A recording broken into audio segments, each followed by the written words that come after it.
My boyfriend wanted me to fund his dream house and demanded that I sign his shady contract. So, I evicted him from my life. I've been with Mark for 2 years now. When we got into a relationship, we discussed what we wanted: marriage, kids. But we haven't talked about taking the next step yet. Mark's dream has been to own his own house. He has been saving up for it, but because we live in a medium to high-cost city, it's not going as fast as he'd have liked. Yesterday, he asked me if I would consider covering rent and utilities for a year while he aggressively saves. Frankly, I'm not 100% on board. I told him this. I asked him if he had thought about marriage. He said that it might be too soon, and I agree, but that he loved me and saw a future with me. I asked him if the house would completely be his own, or if we'd buy it together, and he said it'd completely be his own because we aren't married yet, and buying a house together would be risky. I asked him if he'd pay me back his share, and he said eventually. I have inherited a house from my grandmother in a high-cost city, which I'm currently renting out. I do not want to lose it, and when I inherited it, Mark and I agreed that if we ever head towards marriage, he's fully on board to sign a prenup that ensures he has no claim on it. He stated that he'd include this house in the prenup because it'd be his own. Here's my problem: Mark has not done anything for my grandma's house. Neither have I. The house was in perfect condition. I rented it out within months of finalizing the inheritance, but he has no reason to stake a claim. But by covering rent plus utilities, I will be providing monetary assistance to him, and if we break up, I'd have lost quite a bit of money for seemingly no reason.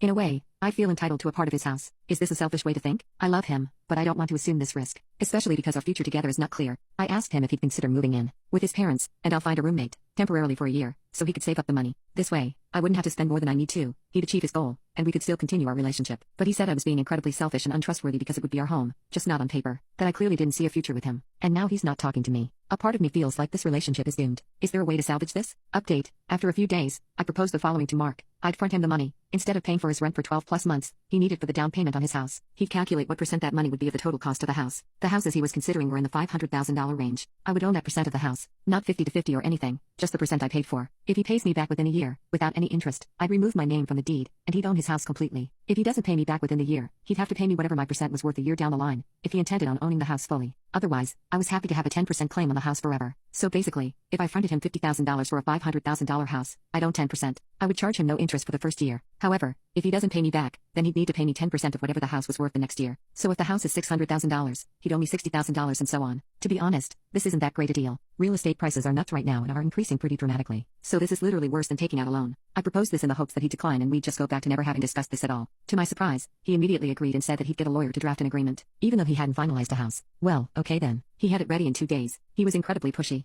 about me signing it, but I wanted to review the whole thing with my lawyer, so I didn't care. Turns out, there were some super shady clauses added, with my contribution being termed as a gift and not a loan. I'm not going to go into the details, but my lawyer basically said that this agreement was super problematic and would cause all sorts of issues down the line. He drafted an alternative and sent it to Mark. Mark did not sign it. He was adamant that I signed the original agreement and wouldn't tell me why. He got increasingly angry, became kind of violent, which was the first time, and I was very surprised/scared, and called me a bitch for not trusting him, and for reducing our relationship to a transaction. After 2 whole days of this, of emotional manipulation and gaslighting, I decided that I no longer trusted or cared for his man, and there is no way in hell I can continue to be in a relationship with him.